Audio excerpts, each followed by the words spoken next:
Hey there, this is Let's Talk Radio, and I discovered just this morning that I'm supposed to be able to speak intelligently about the subject today. But let's see, we're getting to the grassroots causes of important issues of the day. This is an on-the-air community forum, believes that your voice matters, and welcomes all your thoughts, views, without judgments. Try and do that. Exactly. Well, we try not to judge. I mean, that is the idea, is that we want to hear all voices here. Robin, you're here. Yes, and your hosts today are Paul Raffel, leading our conversation, me. Oh, and Paul, no. Stephen's leaving. All right. Yeah, I know. Here I go. Your hosts today are Stephen Hurwitz. He's leading our conversation. Hello there. Hi, brilliantly.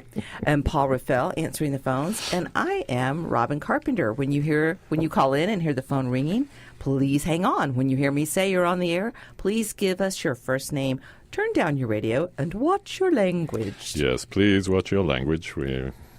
Especially in these days. Yes, especially with emotions running high. So today, what are we talking about, Stephen? We're talking about the movement. Now, I just want to tell you that last week we heard voices from as far as Stuttgart, Germany, so we're expecting listeners to please call in. We want to hear you. We're talking about the movement. We're talking about people's resistance to the insanity that's being each day we're getting something new, just dropping like little bombs. And I think that's one of Trump's brilliance, is that he can parcel out his little bombs piece by piece in order to keep the focus on him. But, go ahead. Oh, I was just going to say, well, we were going to concentrate, I think, on protesting and how difficult they're beginning to make it in several states who are now trying to outlaw peaceful protest. And it's all this is the First Amendment right that we all have, peaceful assembly. One question might be, is it time for less peaceful assembly as well as peaceful assembly?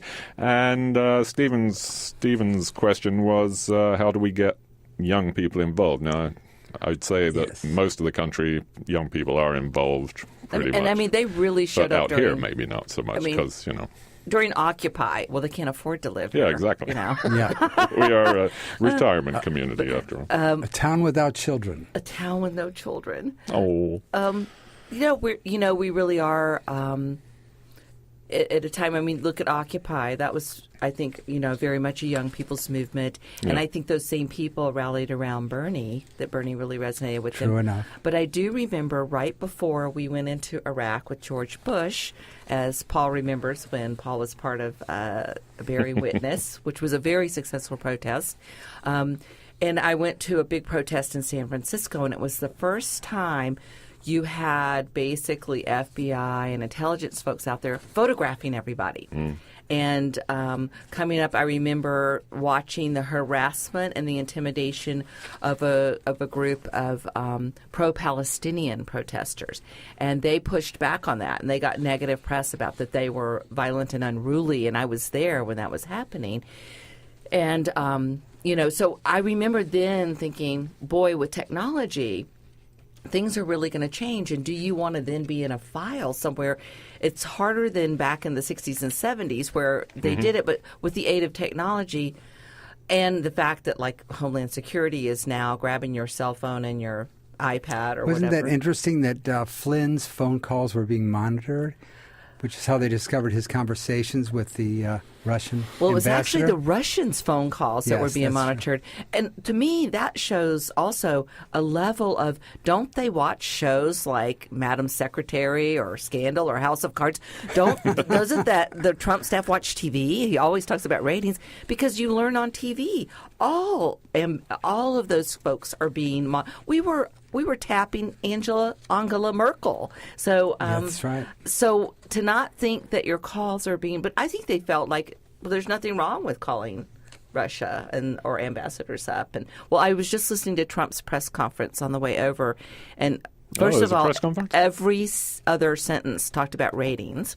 I'm not going to call on you because your network doesn't have as much ratings as his, and we had great ratings. Tell me it isn't true. It is, and he was defending Flynn and saying, I don't know if you've watched the Saturday Night Live thing, but Trump was doing the circular talk saying, if I had directed Flynn, I didn't direct Flynn, but if I had, it would have been fine and legal if I had, and if I hadn't, he was doing his job. There was nothing wrong with him. And they said, well, then why did you fire Flynn? He said, well, because he lied to Mike. And it's like, but you knew it too, so you were lying to Mike. And he goes, sit down, too many questions. So Andy said, turn it off. Too many syllables. Turn it off. But, yeah, so it's interesting to think about, and remember under Obama did huge overreach in the tapping and listening in on Americans. So Obama was very aggressive, as well as signing H.R. 347, which was about you are not allowed to protest in an area where the Secret Service is present. Oh, and the thing about the Secret Service is that they're secret. Always present. So or they're secret. You don't know where they are. So they could say, you could say, it could be taken to read, well, if you're going to protest in D.C., you cannot do that. There will be no protest. Yeah, it became illegal. He signed it into law back in 2011, I believe. Well, and speaking of protest, if we could put umbrella up under it just for a moment, whistleblowers and leakers, because that's their way of protesting. They know something's terribly wrong. They think the public deserves to know. I personally feel it's an act of patriotism because you're worried about your country. Have you noticed what's been printed on the New York Times and the New Yorker soliciting leaks? And do you have information? That's the first time I've ever seen that. It's sort of the National Enquirer does that. Speaking of call us up, do call 415-663-8492 or 8317, and you'll hear a funny little noise as I push the button to patch you in, and then hang on until I say you're on the air. And please try to keep your language clean. Thank you. I'd like to say something about your original question and violence, a time for violence. I think that at a protest, when things turn violent, the subject becomes the violence, right? Not what you're protesting about. I don't think it's productive at all. Well, there is this. It was a great article actually in Nation magazine. At the end of November, so Southern Poverty Law Center released a report documenting nearly 900 separate incidents of bias and violence against immigrants, Latinos, and African Americans, women's, LGBT, Muslims, and Jews in the 10 days that followed Trump's wing. So there's a couple of organizations. One of them is the Anti-Fascism Association, I believe it's called. The Antifa is Antifa NYC, Antifa New York City. And I think this is more an urban sort of strategy where when you see acts of violence, or if the white supremacists are coming to town, you're prepared to go in there and physically confront them. I think that's their thing. Is that a thing? I think what happened in Berkeley, where what they call themselves the Black Bloc, and who knows who they are really, they're all masked and they come in and they smash windows. I think that sort of that anarchist technique and through the years at demonstrations that I've been involved in, I know that's always something that we're nervous about. If the anarchists come in and start breaking windows and setting trash cans on fire, it totally shifts the message, as Steve said, to that. And you lose the fact that, I think that was one of the powerful thing about the women's protests. But then I've had conservative friends say, but what about the violence? I said, what violence? There was a bunch of knitted hats, Right. But there were some small groups. So I think Steve's right. The violence at a demonstration is very, I think, negative to the cause. But I also think that being confrontational physically, where that does play out is when you do step in If something's going on, or people, like how when we've had people go to that weird church that would go protest the funerals of fallen soldiers or others that they thought God was Westboro, Baptist. and having people go and hold hands and surround them and push them physically back.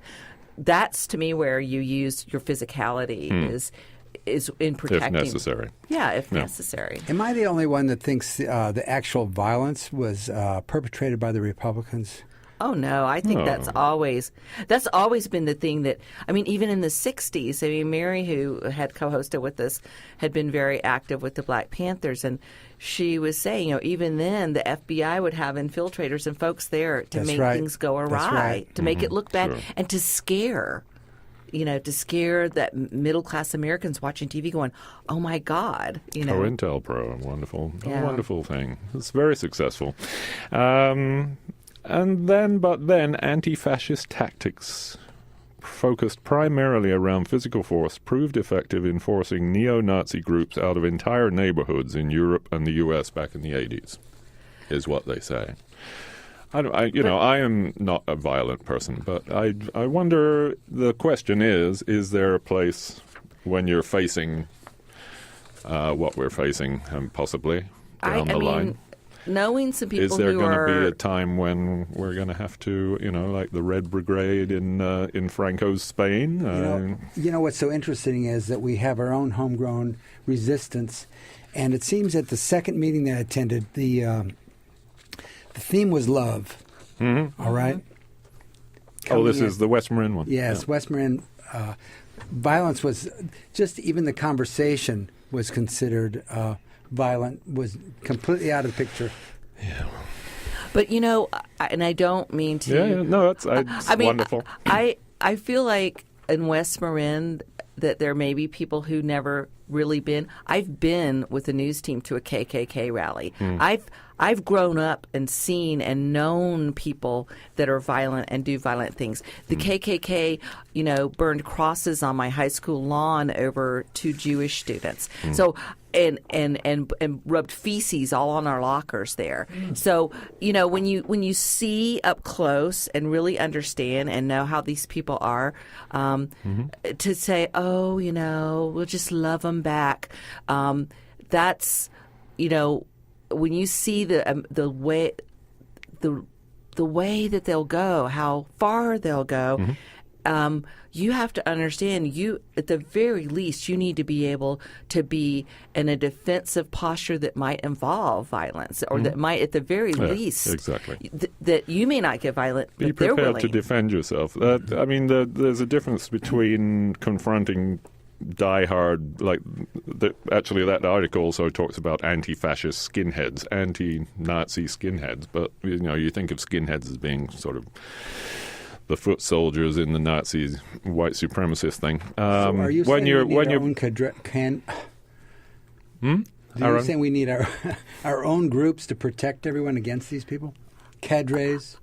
I don't know about that, but I think that we do need to have that conversation. Yeah, I think how to deal with violence if violence happens. How to deal with, just like what happened in the New York subways, where people got on this one subway car. There had been swastikas and anti-Semitic statements, and a man stood up and said, "If you've got hand sanitizer, we can start to wash. It'll come off." And everybody reached in the person and they started cleaning it. Yeah, nice. That's a physical act. But also, if you see someone being abusive, are you okay? Now, because I grew up with, my dad was a Marine Corps guy, he taught us to fight. He taught us, do this, it'll break their nose and drive it into their brain, if a boy tries to put his hand down your shirt. I mean, and so it's like, if you hit the nose right, you'd make some bone go up in the brain, and that'll teach them to go to third base. But so I'm not, and I've been growing up in physical fights, so I just think that being able to step up and be comfortable to step up when you've got someone confronting someone, and there's some great videos out there right now about what to do if you see someone being harassed. And I mean, I've seen that, and I hear those stories from, my clients at the Marin Literacy Program, of the things that are done to them even by their employers. Even Gandhi stepped in front of got involved in confrontations, not by fighting so much, but he would get in between them, right? And use himself as a target if necessary. Well, things are not necessarily... You have to be pretty committed to do that. Things are not necessarily violent, but there could be bullying. And what do you do in that case? That case, bullying and harassing, I think it's important. And, I have seen myself where people are... It seems to be on the rise. And a friend of mine who lives back in South Carolina, Mark, sounds like Paul. Mark is from Great Britain. His family opened a company there, expanded their company and hire Americans. And he was out to lunch with his girlfriend and his 2 children. And they were chatting, and some big old redneck comes up to his table and says, "Why don't you get out of here and go back to your own country?" Just because he had a British accent. And Mark said he couldn't believe it because Mark's he's probably 6'1" and very, he's very athletic and a big, strong guy. And he said this guy was just red in the face, and Mark stood up and said, "I'll be more than happy to go out to the parking lot with you and let's have it out there," as he towered over the guy. And he said, "But I don't want my children to see such bad behavior from an adult." And the restaurant started cheering and clapping, and the guy left. But, what do you do when that kind of thing happens or you see that happen? So I do think we have to have that conversation. How do we react? Exactly. I mean, I'm all for anti-violent language and taking the violent words out of our language, and I'm all for anti-violence. So we're not recruiting. In general, we're not recruiting. It's just a question. I mean, who is committed enough to resistance to actually physically resist if it comes to it? Right. And, you could have, the bullying squad. If some people in your group are not comfortable with stepping up and confronting someone who is, because I found oftentimes, because unfortunately I have that propensity, as Andy has discovered, to just step and go, "Why are you doing that? Why are you talking to that person that way?" Not everybody has that personality type. So I think everybody looking at what they can bring to the table and training for situations. Right. 415-663-8492 is one of the numbers. If you'd like to call in, we'd love to hear what you think about what are your plans for protest or for resistance, and how far should it go, and how do we involve more young people in it?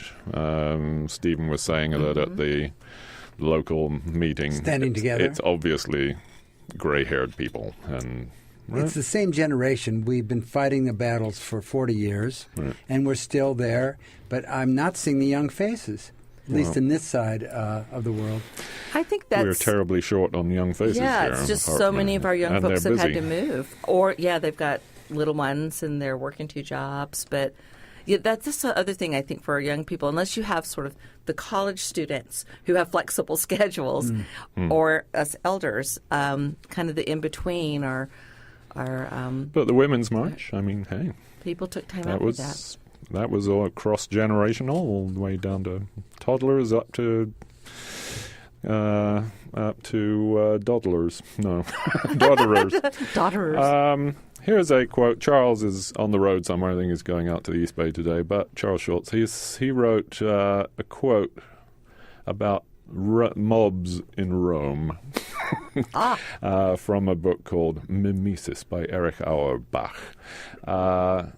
Nothing, it seems to him, the historian Ammianus, except their stupid effrontery is behind the Roman mob's unrest. It's quite possible he's right in this attitude. The metropolitan masses had for centuries been spoiled by every government. They had been trained to idleness and cannot have amounted to much. Now, that could be applied to the present day. The dwellers in the U.S. have been trained to idleness by the coddling and by the shows they watch and by the entertainment that passes for news. Well, I think Steve really addressed that several times in other shows, talking about, do you think Obama lulled us to sleep in a sense? I think he did. And so that kind of to Charles's point that we were lulled. But we weren't paying attention. I think that's why. Well, those of us that were liberals, if you criticized Obama, You wouldn't get invited to cocktail parties. But back to the whistleblower thing, Obama, we're talking about the leaks, and we're also excited. Obama was the most harsh president other than Nixon on leaks and whistleblowers. That White House and administration was tied as could be. He tried to divert Edward Snowden's international flight and grab him. You know, that administration was very tight on leaks and on whistleblowers. And so we have to have us liberals, we have to eat the reality sandwich now. Anti-whistleblower law. Yeah, and so I think that it's a federal crime if you're a government worker and you blow the whistle. That's true. These guys are committing a federal crime by doing that. But how do we feel about that? You know, we didn't. You know, we supported Obama and what he was doing, and then now we're delighting that people are leaking and breaking the law because it's against Trump. Right. Well, you know, I'd like to take the question from Paul one step further, and the question of rioting. Well, what is riot now? See, they arrested how many 200 people and charged them all. I don't think they took them. They actually are going through the process, but they charged all of them blanket charge of felony riot, even if they were just photographing or they were observers there watching as these guys went and smashed windows. You know, okay, smashing windows, great. They were arrested for felony riot, and that's a federal charge, and it comes with some time. So just the act of defending yourself against that, it costs tens of thousands of dollars just to defend yourself. Right. Yeah, I mean, I do think that, and like I said, I think we started to see that in the Bush administration, that more and more, and with the militarization of the police, more and more there is this sense of how do we just prevent Americans You can only protest in certain areas. Yeah, I'll go here and protest. You have to go to this cage over here where we can't hear you, and you can protest there. If you go anywhere else, you will be arrested. You know what was interesting? Do you think in the Women's March that one of the reasons, because I thought if that had just been a general march against Trump, I think we would have seen people really being hurt and tear gassed, but because it was women in pink hats, it just gave a little like to the reptilian brain of the military police that let's don't beat up women in pink hats. I don't know what it was, but certainly I would like to think it was the feminine overcoming the masculine urge to control things. And you should know. Indeed. I wrote the book. You know. Yeah. I co-wrote the book. So, let's see. Yeah, we have time here. I was just going to go through some of these new Republican laws in other states. North Dakota. Republicans introduced a bill that would allow motorists to run over and kill any protester obstructing a highway as long as a driver does it accidentally. Oh, I'm sorry. That's like I'm accidentally going to run over you. It's been introduced into their So it is not a bill yet, but it's been introduced. In Minnesota, a bill introduced by Republicans last week seeks to dramatically stiffen fines for freeway protests and would allow prosecutors to seek a full year of jail time for protesters blocking a highway. Republicans in Washington state have proposed a plan to reclassify as felony civil disobedience protests that are deemed economic terrorism. Like the boycott today. Which would mean what? Republicans in Michigan introduced and then last month shelved, which is nice, an anti-picketing law that would increase penalties against protesters and would make it easier for businesses to sue individual protesters for their actions. And in Iowa, a Republican lawmaker has pledged to introduce legislation to crack down on highway protests. Can't have them blocking them roads, you know. Paul, it can't happen here. It couldn't happen here. Oh, I should have brought that for sign-off music. I think I'm supposed to tell people to call in. Please do. Yeah. Go ahead. Today, we're asking, how do you feel about protests? Where do you stand on the resistance to Trump? And do call in when you hear me say you're on the air. Give us the first name. Turn your radio down and please watch your language. Please watch your language. 663-415-663-8492 is the number to call. Let us know, I don't know, what do you think is effective? I guess we've talked about this before, but effective protest, and how do you overcome all these possible laws that are coming into effect? And certainly the militarization of the police and the corporate money behind quelling protest of any kind, even if it's peaceful. And if they're going to quell peaceful protest, then why not start throwing Molotov cocktails? No. Oh, no. Speaking of commercial interest. I got a squeaky chair here. Yes, this is KWMR 90.5 Point Reyes Station, and KWMR is supported by the Pacific Sun, Marin's arts and news weekly. Voting is now live online at pacificsun.com for Pacific Sun's annual Best of Marin Readers Poll, where readers vote for their favorite Marin businesses. Voting ends February 28th. That's pacificsun.com. And also, local programming is underwritten by listeners and by West Marin Senior Services, a non-profit social service agency offering local care management services, caregiver referrals, transportation options, social events, and outings for seniors. Services offered in both English and Spanish. Accommodations, including short-term respite stays, are currently available at Stockstill House, a home for 8 seniors. Information and volunteer opportunities available at 415-663-8148. 415-663-8148 or online at wmss.org. And let's see, we have this National Weather Service has issued high surf advisory until 9 p.m. tonight. So big waves out there at the beach, watch out. And also, apparently, Fairfax-Bolinas Road is partially closed again. Due to a rockfall, down trees, and mudslides. We've had a lot of mudslides out there. Yeah. The closed section is from Azalea Hill Trailhead, about 3 miles southwest of downtown Fairfax, to Ridgecrest Boulevard in the hills above Stinson Beach. So you can't get to Cataract Falls Trailhead. They're checking. Geotechnical engineers are checking on the stability of the road. So there you are. This is Let's Talk Call-In Radio. Waiting for your call, 415-663-8492. And we're talking about effective protesting, or what is the new way to resist? And locally we have standing together. And today is a huge boycott across America, and here in West Marin, it's the Immigrants Day Without Immigrants. And so in West Marin, rather than lots of businesses that have immigrants are closing their businesses for the day in solidarity. In West Marin, the businesses are about 15 businesses are staying open, and they're going to give a percent of their proceeds to organizations like the ACLU, Southern Poverty Law Center.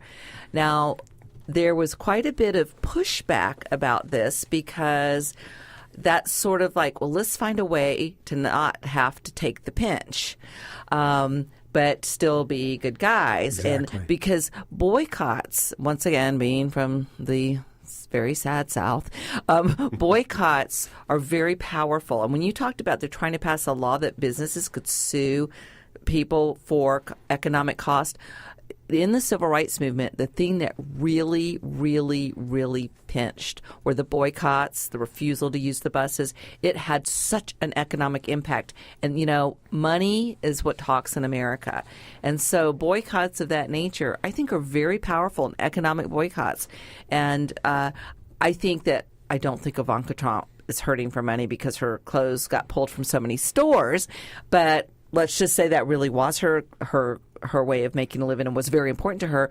People boycotting and refusing to buy her clothes got them pulled. So I think, and so it's interesting to see out here that I would have thought West Marin and I'm not judging. I'm just saying I would have thought West Marin, we would have been very much close our doors of every business, be out on the streets with signs that say we support our immigrants. We don't want an America without immigrants.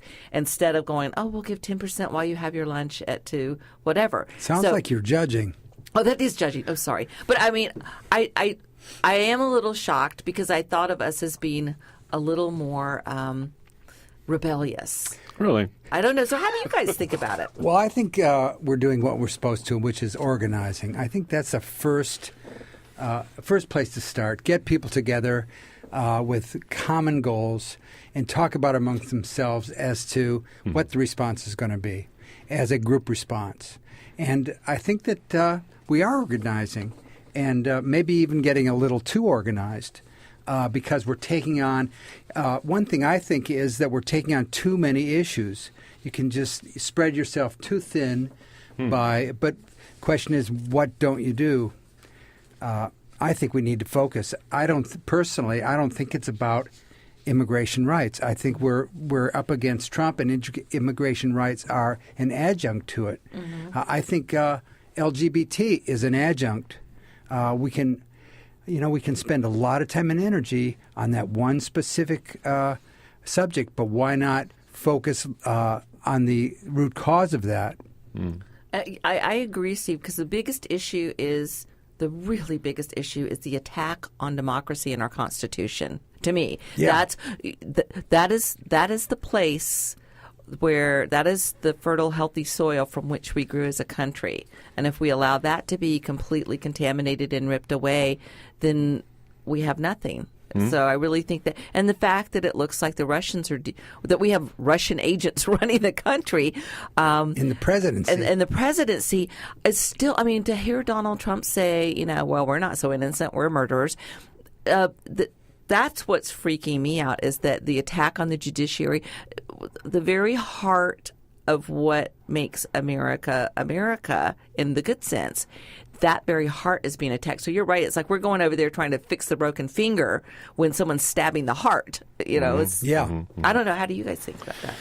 Well, so you are forming different committees, right? Yeah. One of them is Immigration and Sanctuary. We do. And we have immigrant protection. Climate change and environmental protection is one, which I think is incredibly important. And I think that's when they want to dismantle. It's already established, and they want to dismantle that. I'm part of the Writers and Artists group, and we're asking ourselves, how do we support all the other groups, and at the same time come up with our own actions. And it's been interesting so far. They're not easy questions to answer. Right. Especially protesting. It's interesting. Violent or peaceful or both or what? But I have to say it's the same crowd. Of course it is. Because West Marin has a small pool to draw from, of course. And most people, most of us older folks are not as time crunched as the young guys who are living here, young people that are living here, who are trying to make a living and pay these ridiculous rents out here. So it's open to anyone in West Marin. Saturday, next general meeting is March 4th at 3 p.m. at the Dance Palace. I think it's on the Mondays. I think first Monday of every month is the way I think it's been scheduled. Am I right, or is it? Oops. That's what I got this morning. I don't know. But Mondays could be a problem, right? It's a work day. Yeah, I think that's one of the issues and it's interesting, too, when you're working with all of us older folks, sometimes we don't want to meet at night. Okay, we've hit the point where older folks that's it. That's it. It's not permitted anymore. Don't say Wise older folks. ones. What shall we say? Oh, someone stand up for the older folks. The elders. Let's call ourselves the elders. We have a caller. Hi, caller. You're on the air. What's your name, please? And please try to keep it clean. Thank you. Hi, my name's Kristen McDonald. I'm really enjoying the show. Oh, thanks. And, I'm one of those early middle-aged folks that, has trouble getting out to some of the meetings just because of, I work full-time and I've got a kid. But my partner's going, and I've really been appreciating what I'm hearing about the resist Trump meetings that have been going on. I do think that in addition to logistics, there's some cultural things in our generation that, can explain why maybe you don't get quite as many 30, 40-year-olds, which is, I think that we are definitely guilty of having been lulled in our lifetime.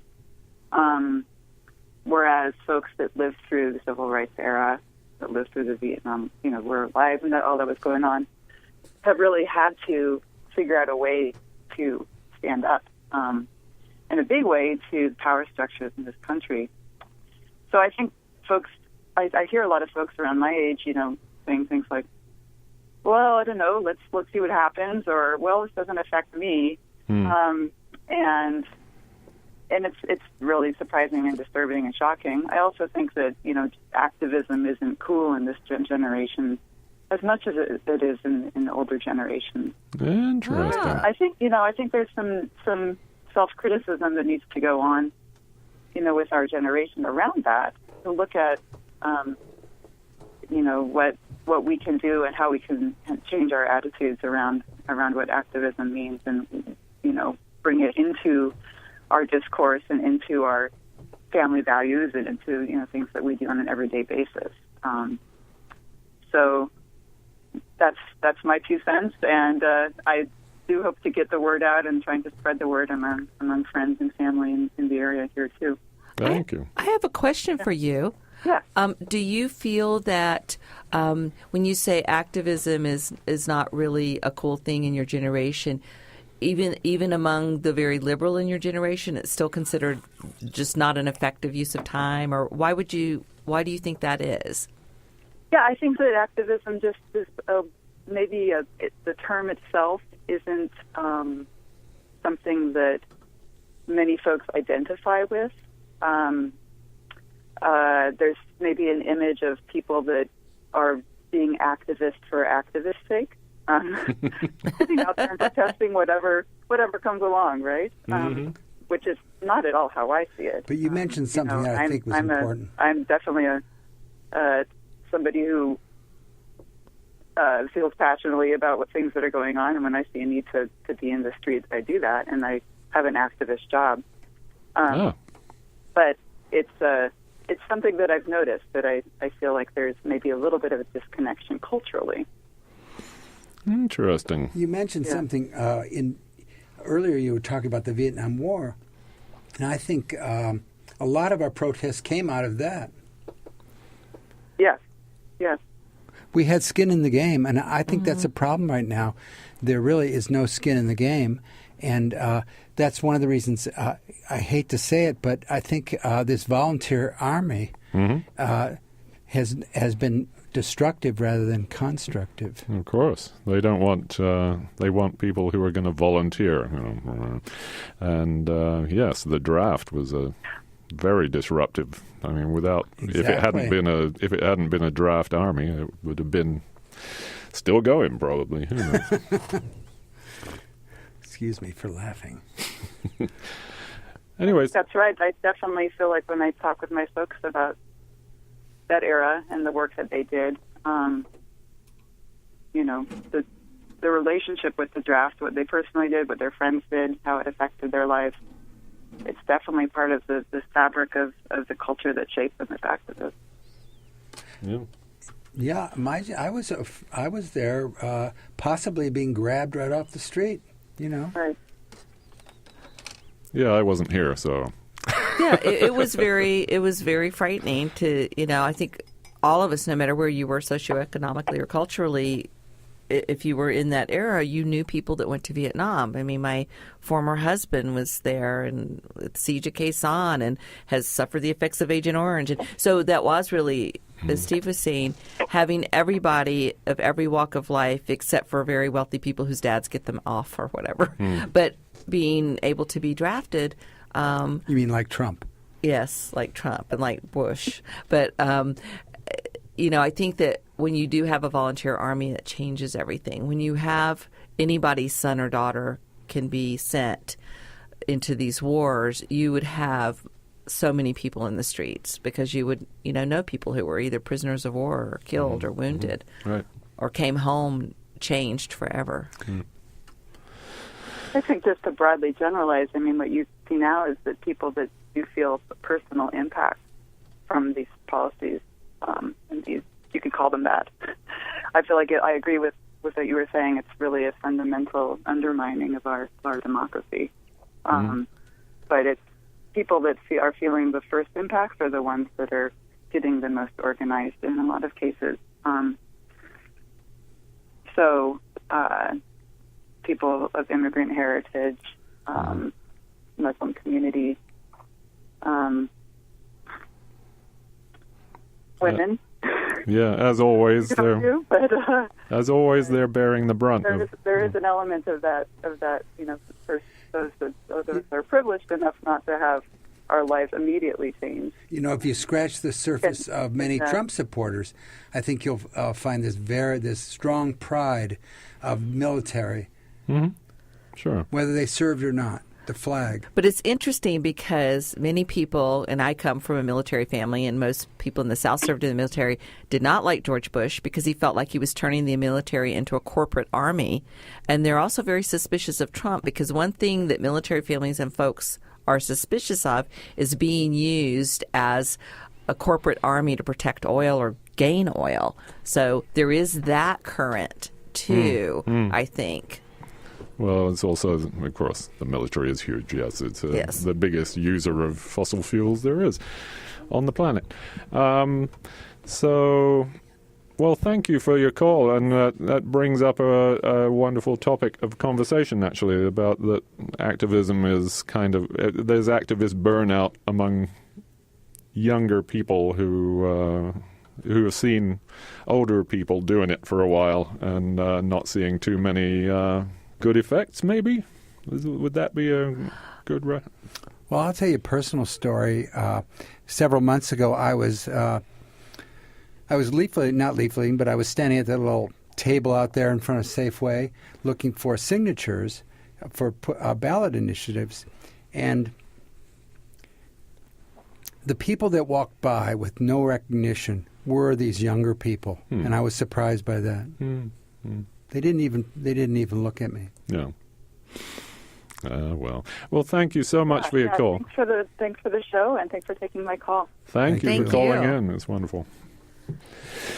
Yes, 415-663-8492. If you have any tips on what good protesting would look like and what effective protest would look like, and how do we overcome the roadblocks that are being put up in the way of peaceful assembly, our First Amendment rights?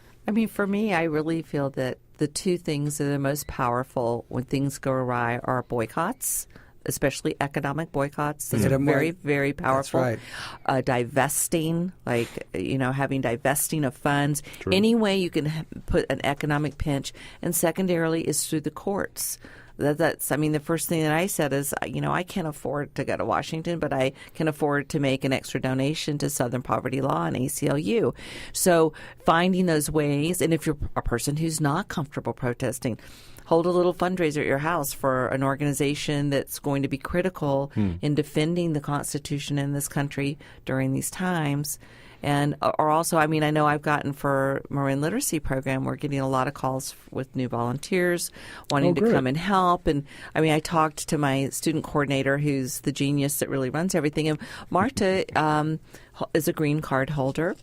She was born here, brought here as a very small child. She's raising two sons, one of whom is in college. And I asked her, did she want to strike today? And she said, if I had any other job, but I've got 5 women that I'm interviewing today and assessing them to match them with tutors, and 90% of our students are immigrants. And she said, so, I'm supporting the resistance and making sure I'm helping in that way.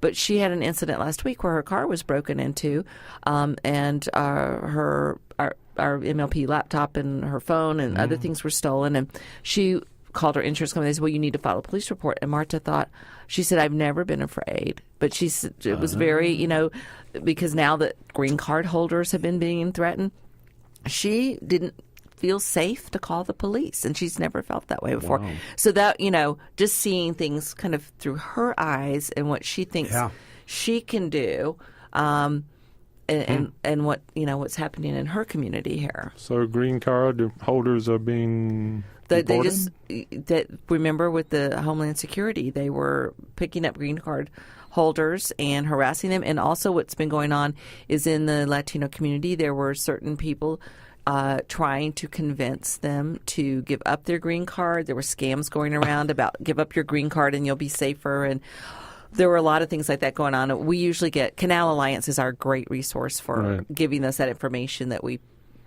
put out in Spanish flyers to say, do not do anything, call the attorneys at Canal Alliance before you do anything.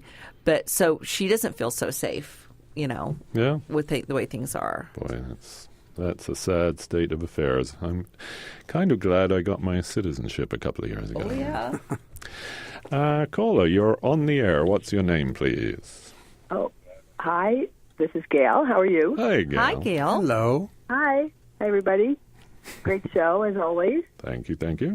I was just commenting on, Robin brought up the topic of, the most effective means being boycotts economically. And my question is, it seems like this came up at the meeting that we had this past week for standing together.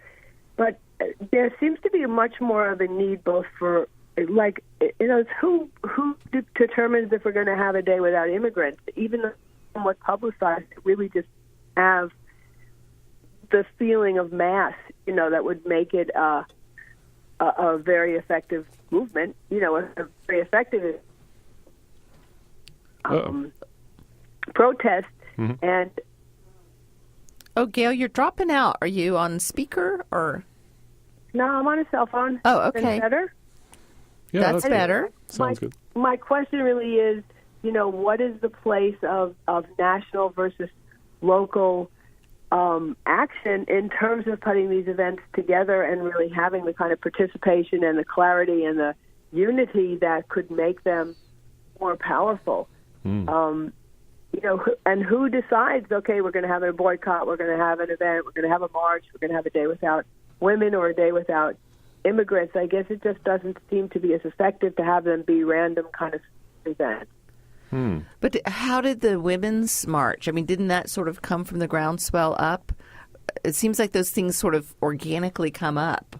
And I don't know that anyone was really in charge of that. Well, just a couple of women have said, let's march on Washington. And it just went viral, as they say. Yeah. Because that was very effective. I think that the timing of that was sort of universal. I mean, in other words, there was an inauguration coming up. We all knew what the problem was, and we all knew what the day of it was, and everybody knew they had to do something. That's a good point. But these actions just seem to be a little distracted, and unclear. And I just don't think that. I guess what I'm saying is, how do you have them be the most powerful? It seems like there should be something central that can act as a clearinghouse for those things and to really have them. You brought up a good point. You brought up a good point as to where these come from. But a day without immigrants, people have to give up a day of work. They have to confront or deal with their boss. It's not just so easy to say, hey, let's have a day without immigrants. Right. I think a lot of where the impact we're going to see on that is in the restaurant business, because a lot of restaurants are closing in support, and some are actually going to be paying their employees to be out. That would be the ideal situation by closing for businesses. By closing the restaurant. That's very powerful, because then you, as a citizen, feel that impact that your favorite restaurants aren't open, as opposed to while your favorite server's not there because they're an immigrant. Right. So I think, looking at that like a day without immigrants, and also to me, I think if you could have super organized it, you could have had some kind of a fund for those people that are going to take going to take the day off. But if you're working, frankly, in agriculture, or you're working with some of the big guys that bring in vineyard workers and things like that, if you pulled something like that, you would probably just be, that's it, you're gone. Yeah. But I think the restaurant business is one that where restaurant owners, I'm so sorry his name went out of my mind. I think it's Jorge, but the gentleman chef who owns 5 restaurants and is being sued by Trump because he refused to do a restaurant. He pulled out of his contract for the restaurant for Trump, I think, in Washington, D.C., but he's closing all 5 of his restaurants. And I know some restaurants in Marin are going to be closed. So that, to me, seems like that's an effective way, to do something. So maybe, like Gail, if it had been a more organized thing and been the hospitality industry, perhaps. But, turnaround is fair. If you start hitting Trump where it hurts financially, maybe the actions in front of Trump-named facilities, so someone doesn't feel comfortable going through all of that just to stay at a Trump-owned hotel. Well, no. So no doubt Trump towers everywhere are being covered by security, and I'm sure that Trump towers in the U.S. are being covered by the Secret Service. Therefore, under the H.R. 347 that was signed by President Obama, you would not be allowed to do that. It would be a felony offense to do that. So, yeah. Oh, I hear chimes. Well, carry on the good work. Bye. Thank you, Gail. Thank you, Gail. And the number is 415-663-8492. We still have 5 minutes left. You could call in. Give us your thoughts. Give us your impressions and opinions. Where do we go? How do we take it to the streets, man? So, and it comes back to, I have had people say, I just don't think protest does anything anymore. Yeah, right. And that it's better to really take the organizational energy in different directions. And I also think, I think it was Christina that called us earlier, thinking in terms, especially of that generation. I think that generation, first of all, they're a technology generation. They grew up more with technology. That's good. And earlier with technology than we did. And thinking in terms of what's really impactful, what really makes a difference. Yeah, well, protests, marches are... That's an interesting sound. Protest marches are fun to do. I don't know what that is.